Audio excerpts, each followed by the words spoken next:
Well, the Tiwi people, we've existed on the island for centuries.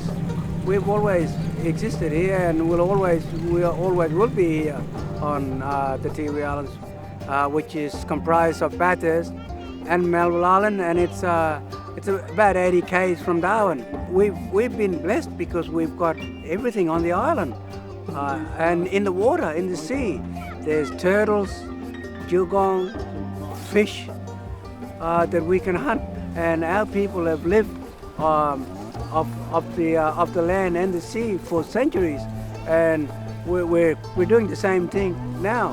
So we're absolutely blessed. There are huge challenges that our people face because of the rapid change in society. It's happening. It's changing so quickly, and that in itself is a challenge. We're trying to combat the challenges that lays ahead of us, to make improvements where we can. So huge challenges ahead, but there are positive things that are happening. The school itself is a secondary and primary school, and we've got about 70 kids when all of our kids are here. We offer an educational program that's really focused on improving literacy and numeracy and preparing kids for work. So looking at some vocational education training and ways that we can get kids into work and work ready. I've taught in remote areas before. I've spent some time in Central Australia in Indigenous communities, and Tiwi College it's quite different from that in many ways. It's no less remote, but it's because we're separated from the mainland, that offers a lot of challenges, and one of the biggest challenges is the expense of running the place.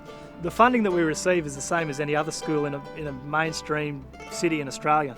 We receive the same sort of funding that the schools in Darwin receive, and the big difference is here we've got to run a generator, we've got to provide our own electricity, we've got to provide our own water. All of these extra expenses that we've got to cover from our general government funding, we just get nowhere near achieving that. We struggle along week by week to try and maintain the infrastructure we need to try and educate these kids. With the challenges we face here and the unique challenges, it's really difficult for us to make this place work and to achieve the dream of our Tiwi leaders and our dream without the support of outside people. And just the expense of running the place is something that we can't deal with ourselves.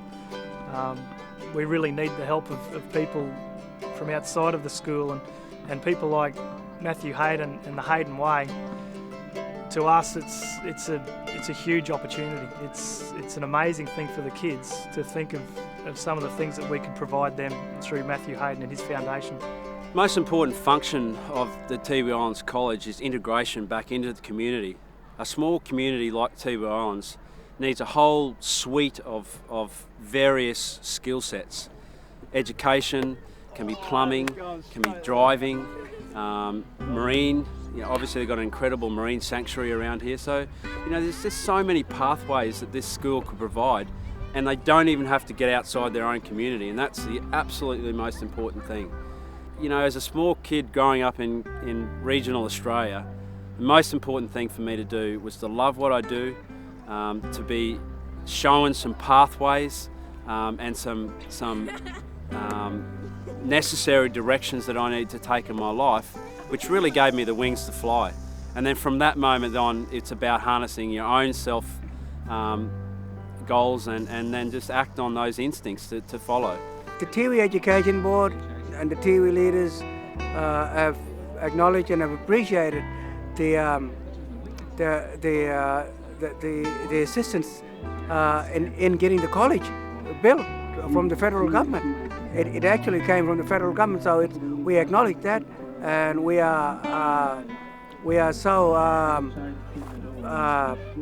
appreciative of that.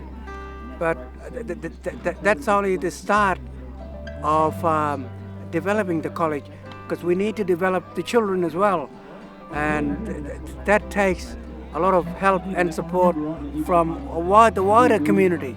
So look, we would absolutely appreciate any assistance and support that we can get from anyone that's out there because we are determined to do things and make improvements where we can for the future of our children. There's a tremendous challenge that lies ahead in building these children on the Tiwi Islands, and it will take a tremendous support from people in the wider community around Australia.